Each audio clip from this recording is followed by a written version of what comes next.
Good morning friends. आज का जो हमारा टॉपिक है वो है surface preparation. Okay, nano technology and surface engineering में ये हमारा टॉपिक है सरफेस प्रिपरेशन। ओके, तो लास्ट लेक्चर में हम लोगों ने बेसिक जो है सरफेस इंजीनियरिंग के बारे में सब कुछ डिस्कस किया था वैसे। ओके, तो उसमें हम लोगों ने इंट्रोडक्शन कवर किया था वैसे, introduction to surface engineering and scope जो है वो सरफेस इंजीनियरिंग का क्या है। ओके, उसमें कौन से मटेरियल हम लोग यूज़ करते हैं, उसका जो फ्यूचर है हम लोग की सरफेस इंजीनियरिंग का, वो हम लोगों ने डिस्कस किया था वैसे। ओके, तो आज जो हमारा टॉपिक है वो है सरफेस प्रिपरेशन मेथड। ओके,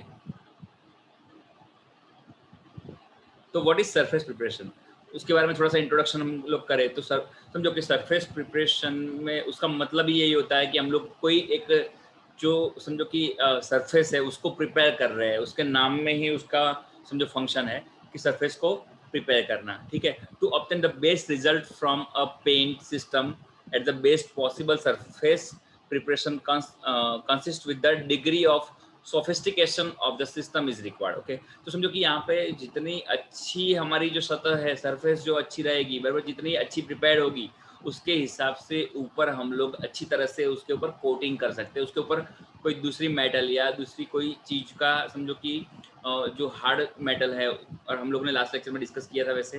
ठीक है, जो सरफेस इंजीनियरिंग जो इंट्रोडक्शन में कि क्यों समझो कि सरफेस हम लोग रिक्वायर्ड सिस्टम के हिसाब से बनाते हैं। ठीक है, तो उसके लिए हमको सरफेस को प्रिपेयर करना ज़रूरी है। The quality of the paint and surface preparation. Okay, समझो कि वो किसके ऊपर डिपेंडेंट है, तो removal of rust, scale, salt, grass, dirt और लूज पेंट। ओके, तो ये are most important factor in determining the life time of the paint work. Okay, उसकी जो लाइफ है वो यहाँ पे क्या है कि जो ये अगर समझो हम लोग अनवांटेड जो मटेरियल्स है, अनवांटेड जो चीज़ें हैं, ठीक है, जो हमारी जो सरफेस है उसको हम लोग अगर अच्छी तरह से क्लीन करते हैं, अच्छी तरह से प्रिपेयर करते हैं, ठीक है, तो उसके ऊपर जो हम लोग जो दूसरी जो समझो कि मेटल है, या तो ऊपर दूसरी जो कोई प्लास्टिक है, या कोई भी चीज़ ऊपर समझो दूसरा लेयर अगर हम लोग लगाते हैं, ठीक है, तो उसकी जो लाइफ टाइम है वो अच्छी रहती है। ठीक है,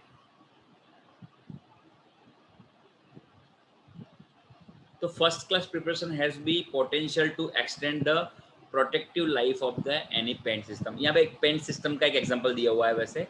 ठीक है, ओके, तो what is surface preparation, surface preparation है क्या। ओके, तो यहाँ पे एक फिगर में साइड में हम लोग देखो, समझो कि एक वुडन ब्लॉक है, एक एग्जांपल है वैसे। ठीक है, साइड में एक यहाँ पे वुडन ब्लॉक है, ऊपर हम लोग सैंड पेपर से हम लोग यहाँ पे उसको समझो कि एक फिगर में दिख रहा है कि वो उसको समझो घिस रहा है, तो एक स्मूथ सरफेस क्रिएट कर रहा है यहाँ पे बंदा। ठीक है, ओके, तो coating performance is directly affected by the surface preparation. अगर समझो जितनी अच्छी प्रिपेयर्ड सरफेस हमारी रहेगी उतना ही अच्छा हमारा कोटिंग का परफॉर्मेंस रहने वाला है। ठीक है, okay, so surface preparation refers the various method that can be used to treat a surface of the material prior to coating application। एक सिंपल चीज़ ये है, ठीक है, कि कोटिंग एप्लीकेशन से पहले हम लोग कुछ समझो कि अप्लाई करते हैं, कुछ सरफेस को फिनिश करते हैं, या तो समझो कि उसके ऊपर से डर्ट, रस्ट सब कुछ निकालते हैं, वो चीज़ को हम लोग सरफेस प्रिपरेशन कहते हैं। ठीक है, the use of adhesive and the other procedures, surface preparation is essential for treating steel and other substance substrates before they are paint coated or leaned. Okay,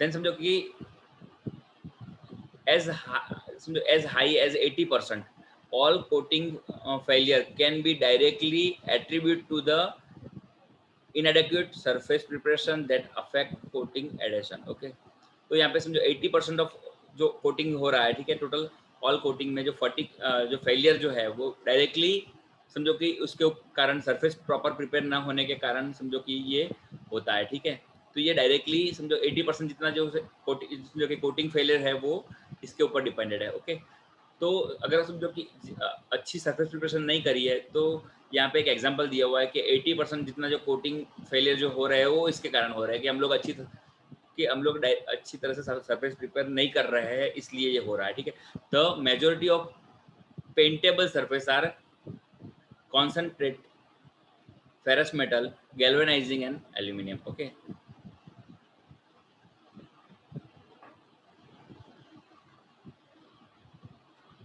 they all require protection to keep from the coding in the aggressive environment. Okay, तो समझो कि समझो ये जो समझो galvanising है, okay, then समझो कि जो एल्यूमिनियम कोटिंग है, गैल्वेनाइजिंग हम लोग कर रहे हैं, ठीक है। तो ये सब चीज़ें जो है, ठीक है, वो एनवायरमेंट को हम लोगों ने लास्ट लेक्चर में वैसे डिस्कस कर लिया था कि ये जो कोटिंग जो प्रोसेस है वो हम लोग क्यों करते हैं, हम लोग सरफेस को समझो कि सरफेस इंजीनियरिंग का यूज़ क्यों कर रहे हैं, क्योंकि हमको एनवायरमेंट से, फेलियर से हम लोगों को हमारा जो पार्ट है, मैकेनिकल जो डिवाइस है, मैकेनिकल जो मशीन है, पार्ट है, ठीक है, उसको हम लोगों को प्रिवेंट करना है। इसलिए ओके, तो selection of the proper method of surface preparation depends on the substrate, the environment and coatings selected and the expected service life of the coating system. Okay, तो समझो कि यहाँ पे हम लोग सरफेस प्रिपरेशन में जो प्रॉपर हमको समझो कि कौन सी मेथड को सिलेक्ट करना चाहिए, वो चीज़ें समझो कि हमारी जो सर्विस लाइफ है,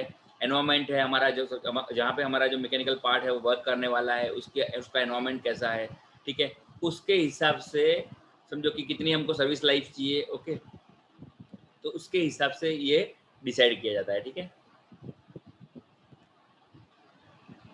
नेक्स्ट बात करते हैं, तो यहाँ पे एक समझो कि एक ये 3 तरीके की सरफेस यहाँ पे 1 2 3 द ग्रेट समझो कि greater the DFT the greater the surface profile, एक सरफेस प्रोफाइल यहाँ पे दी हुई है हमको। तो यहाँ पे जो समझो सबसे अच्छी प्रिपेयर समझो कि ये अलग अलग यहाँ पे प्रिपरेशन, ये रफ सरफेस है, ये उससे थोड़ी सी स्मूथ सरफेस है, और ये एकदम ज़्यादा स्मूथ सरफेस है, ठीक है। तो ये समझो कि यहाँ पे एक एग्जांपल दिया हुआ है कि ये जो सरफेस है प्रिपेयर करके हम लोग समझो कि यहाँ पे एक एग्जांपल दिया हुआ है कि यहाँ पे ये रफ है, जो नीचे की जो है सबसे वो ज़्यादा फाइन है ये, और इससे भी फाइन सरफेस ये है, ठीक है। तो इस तरह से सरफेस को प्रिपेयर करा जाता है, ठीक है।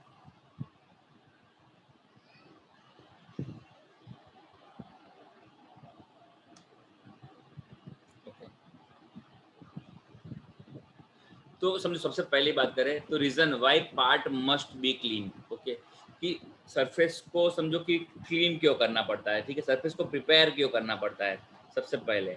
तो समझो कि prepare surface for a subsequence processing such as a coating application और एब्रेसिव बर्निंग, ठीक है, कि जिसके कारण क्या है कि जो कोटिंग एब्रेसिव की जो एब्रेसिव जो बॉन्डिंग है वो अच्छी रहती है, ठीक है। उसके लिए हम लोगों को सरफेस प्रिपेयर करनी पड़ती है। अगर समझो कि कोई डस्ट वाला पार्ट है या तो कोई ऑयल वाला पार्ट है, उसके ऊपर हम लोग कलर लगा दे, ठीक है, हम लोग उसके ऊपर पेंट कर दे, बराबर, तो क्या होता है, ठीक है, कि प्रॉपर पेंट नहीं लगता है, प्रॉपर फिनिशिंग नहीं मिलती है, और जो और दूसरी बात यह है कि जो ऊपर पेंट है वो जल्दी चला जाएगा, ठीक है, जल्दी निकल जाएगा, ठीक है। तो अगर समझो उसको क्लीन नहीं कर किया हो, ठीक है, तो वो हम लोग अगर समझो उसको क्लीन नहीं करेंगे, ठीक है, तो क्या होता है कि क्लीन नहीं होने के कारण वो सरफेस के ऊपर मिट्टी और डस्ट और समझो कि भी ऑयल है, ग्रीसिंग लगा हुआ है कोई भी पार्ट पे, बराबर, तो समझो कि उसके ऊपर हम लोग प्रॉपर कलर कोटिंग नहीं कर सकते, ठीक है।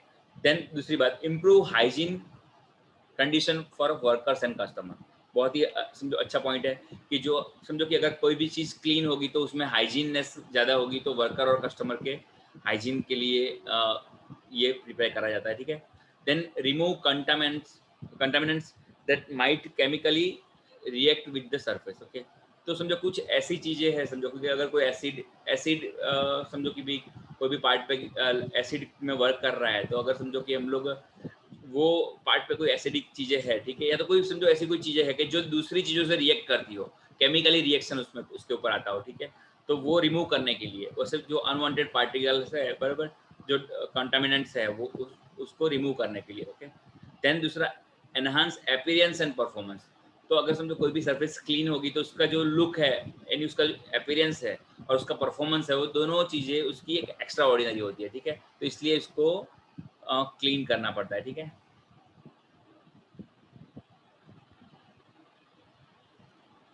ये भी हम लोग बेसिक डिस्कस कर रहे हैं क्लीनिंग मेथड की, बराबर। तो कौन से फैक्टर, जो फैक्टर सिलेक्टिंग अ क्लीनिंग मेथड, ओके, कि कौन से फैक्टर हम लोग सिलेक्ट करते हैं, ठीक है, कौन सी चीज़ें हमको ध्यान में रखनी होती है अगर हम लोग क्लीनिंग करते हैं, ठीक है। तो सबसे पहले कॉन्टामिनेंट्स टू बी रिमूव्ड, यानी समझो कि जो अनवांटेड समझो कि चीज़ें हैं, बराबर, कॉन्टामिनेंट्स टू बी रिमूव, बराबर। जो अनवांटेड चीजें है उसको रिमूव करा जाता है, ठीक है। नेक्स्ट बात करेंगे degree of cleanness required. Okay, तो जो समझो कि जो क्लीननेस जो है वो ज़्यादा से ज़्यादा हम लोग अचीव कर पाए अच्छी तरह से, ठीक है, वो चीज़ें ध्यान में रखी जाती है, ठीक है। Then substrate material to be clean. Okay,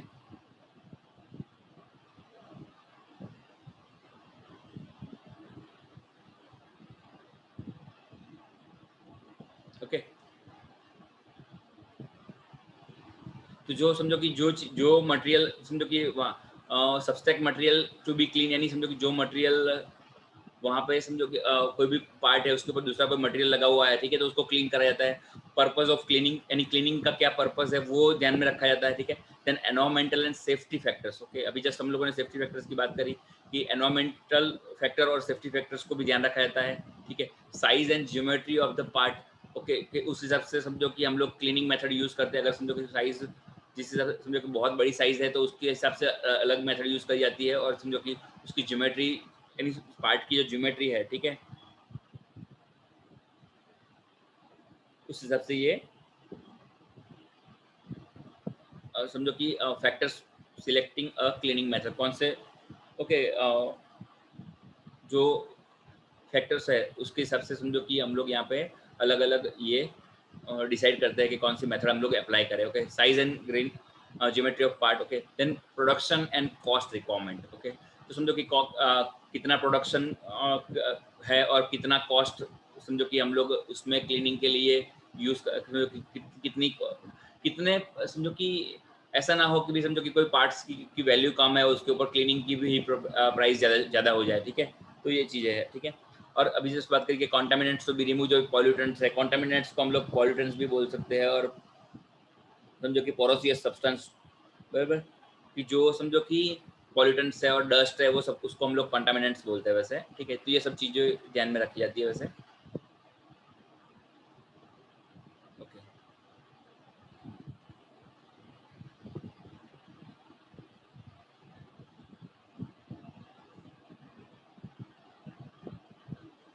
okay, तो सबसे पहला फैक्टर है contaminants to be removed. Okay, तो various contaminants built up a part surface. Okay, अभी जस्ट बात करी हम लोगों ने कि जो पॉल्यूटेंट्स है, बराबर, वो पार्ट के ऊपर समझो कि वो लग जाते हैं, जम जाते हैं, ठीक है। Either due to previous processing और फैक्ट्री एनवायरमेंट, फैक्ट्री एनवायरमेंट के कारण या तो कोई दूसरी प्रीवियस प्रोसेस के कारण। ओके, तो principal surface contaminants found in the factory. Okay, जैसे ऑयल है, ग्रीस है, लुब्रिकेंट्स है। Okay, solid particles such as metal chips, abrasive, ठीक है। तो डर्ट है, डस्ट है, वो सॉलिड पार्टिकल्स उसके ऊपर लगे हुए होते हैं, ठीक है, उसको हम लोग कॉन्टामिनेंट्स बोलते हैं, उसको हमको रिमूव करना पड़ेगा, ठीक है।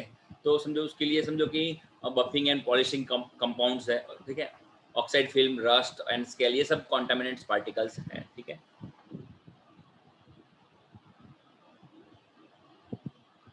ओके, देन बात करें what are non ferrous metal. Okay, non ferrous metal refers to metal that are not drive the iron, और समझो कि नॉन फेरस मेटल वो है कि जिसमें समझो आयन और नहीं होता है, ठीक है। एल्यूमिनियम से एलॉय, एलॉय बोल सकते हैं, कॉपर, ब्रास, ब्रॉन्ज, रबर, ठीक है।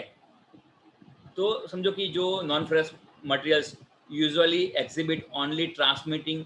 ओके, तो समझो कि नॉन फेरस मेटल जो है, ठीक है, उसका यूज करा जाता है, ठीक है। एल्यूमिनियम फाइंड्स रेडी, समझो कि ready to use a window door frames, उसमें हम लोग एल्यूमिनियम यूज करते हैं, ठीक है। देन एंड समझो कि hand rails, then balustrades and architecture work generally समझो कि उसमें हम लोग एल्यूमिनियम का यूज देखते हैं। Copper is generally use in piping and guttering, उसमें हम लोग कॉपर का यूज करते हैं। समझो कि यहाँ पे समझो कि नॉन फेरस मटेरियल है, तो जहाँ पे हम रस्टिंग और सब कुछ हो रहा है, तो वहाँ पे हम लोग समझो कि फेरस मटेरियल को रिमूव कर, मीन्स के फेरस मटेरियल का अप्लाई नहीं करेंगे, उसमें हम लोग नॉन फेरस का यूज करेंगे, ठीक है।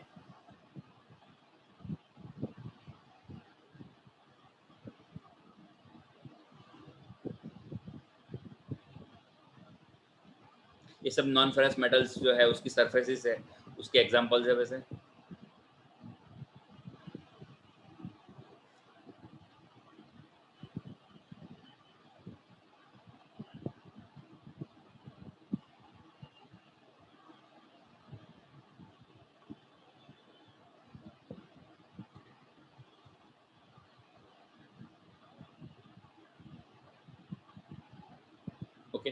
तो ये हम लोगों ने जब डिस्कस करा वो हमारा समझो कि जो सरफेस प्रिपरेशन है उसके बारे में था, ठीक है, कि कौन से सरफेस प्रिपरेशन हम लोग करते हैं वैसे और कैसे करते हैं उसके बारे में था वैसे, ठीक है। तो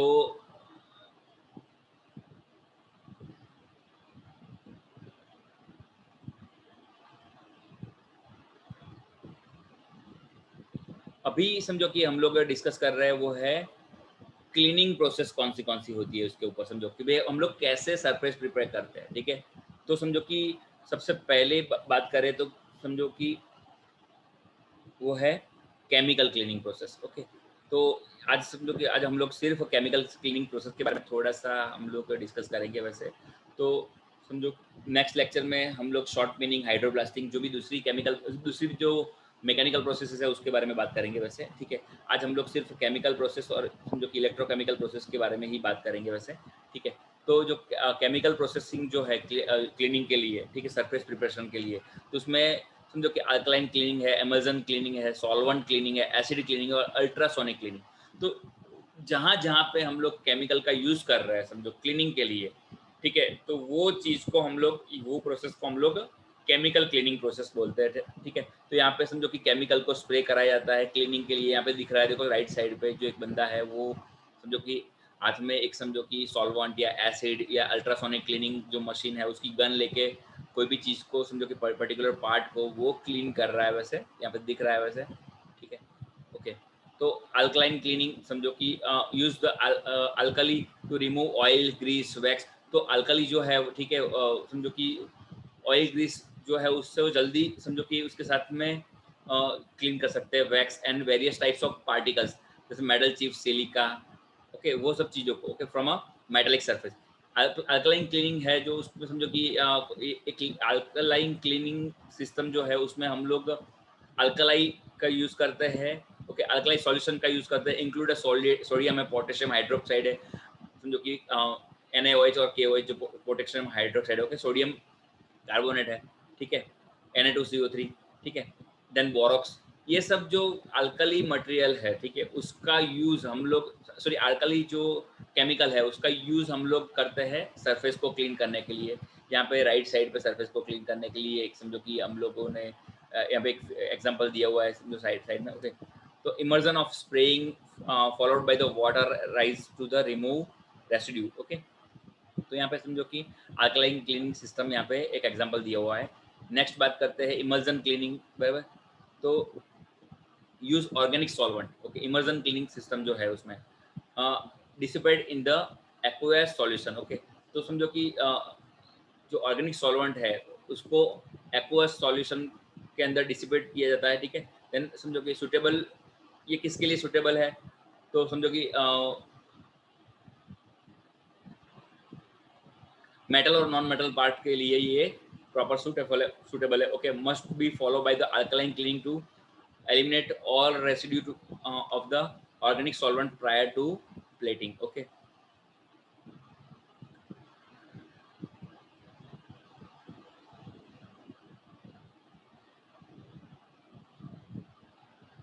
Then solvent cleaning, okay। तो solvent cleaning की बात करें तो organic solids such as the oil, grease are removed from a metal surface by the chemical that dissolve the solids, okay।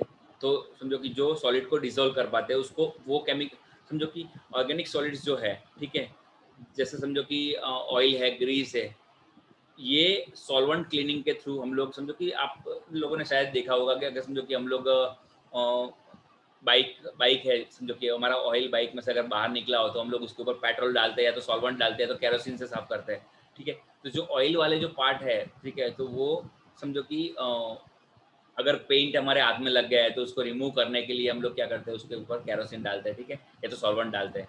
तो ये जो एग्जाम्पल है, ठीक है, तो समझो कि जो समझो कि ऑयल और ये ग्रीसिस है वो समझो कि सॉल्वेंट के थ्रू समझो जल्दी डिजोल्व होता है, ठीक है, इसलिए सॉल्वेंट क्लीनिंग का यूज होता है, ठीक है। तो कॉमन एप्लीकेशन टेक्निक्स है तो हैंड वाइपिंग, ओके, तो हाथ से हम लोग उसको क्लीन करते हैं। Then immersion, okay, then spray करते हैं हम लोग, और वेपर डिग्रेजिंग, हम लोग पूरा का पूरा वेपर डिग्रेजिंग के बारे में लास्ट में डिस्कस करेंगे वैसे। ओके, तो वेपर डिग्रेडिंग भी सॉल्वेंट क्लीनिंग मेथड भी है, वेट मेथड ही है। ओके, एसिड क्लीनिंग सेम बराबर।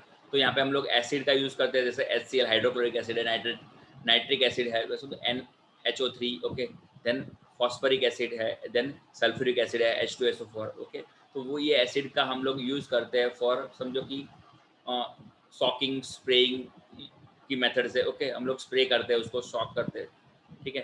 देन मैनुअल ब्रशिंग और wiping carried out the ambient और एलिवेंट टेम्परेचर्स। ओके, तो समझो कि जनरल केस में जो मेटल सरफेस है उसमें एसिड का यूज हम लोग करते हैं वो पानी के साथ, जहाँ पे समझो combined with the water miscible solvents. Okay, wetting and emulsifying agents. Okay, जो समझो कि वेटिंग एजेंट है। ओके, देन इमल्जिंग जो एजेंट है। Okay, wetting and emulsifying agent जो है उसके ऊपर हम लोग एसिड का यूज करते हैं, एसिड क्लीनिंग करते हैं, ठीक है। ये पूरा का पूरा क्लीनिंग सिस्टम है वैसे, ठीक है।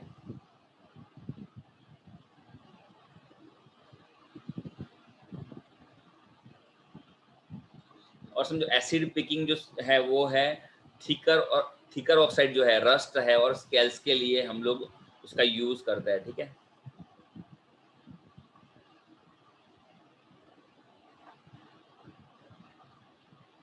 देन इलेक्ट्रोकेमिकल में बात करें तो अल्ट्रासोनिक क्लीनिंग की बात करें तो मैकेनिकल समझो कि यहाँ पे जो अल्ट्रासोनिक जो क्लीनिंग है, ठीक है, उसमें हाई फ्रीक्वेंसी वाइब्रेशंस तो between 20 to 45 kilo hertz to cause a cavitation. Okay, तो समझो कि मैकेनिकल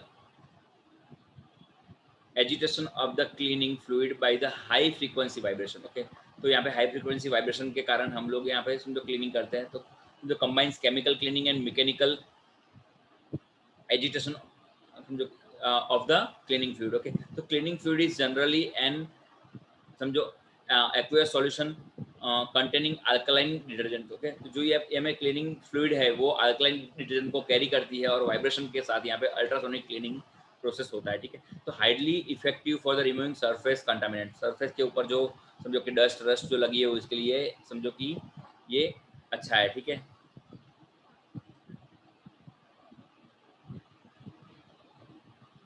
देन फॉस्फेटिंग जो भी है वो कोरोजन को समझो कि कोरोजन रेजिस्टेंस है, ठीक है। तो phosphating improves the adhesion of the coating to the metal surface can so improve the corrosion resistance of the painted surface। Okay, then iron, steel, zinc, okay, and hot galvanized surface are suitable for the phosphating। Okay, and some sorry aluminium surfaces जो है वो during phosphating a thin crystal phosphate layer form on the metal surface which improves the adhesion। Okay, the most usual phosphating method are the iron and zinc phosphating। Okay, क्रोमेटिंग उसमें हम लोग समझो कि ये भी समझो कि जो क्रोमेटिंग है वो है suitable for the painting. Okay, तो ये क्रोमेटिंग जो है वो हमारे सिलेबस में नहीं है वैसे। देन अभी नेक्स्ट लेक्चर में हम लोग डिस्कस करेंगे मैकेनिकल क्लीनिंग के बारे में। ओके, तो थैंक यू फ्रेंड्स, आज के लिए इतना काफ़ी है। हम लोग मैकेनिकल क्लीनिंग जो है वो नेक्स्ट लेक्चर में डिस्कस करेंगे। ओके।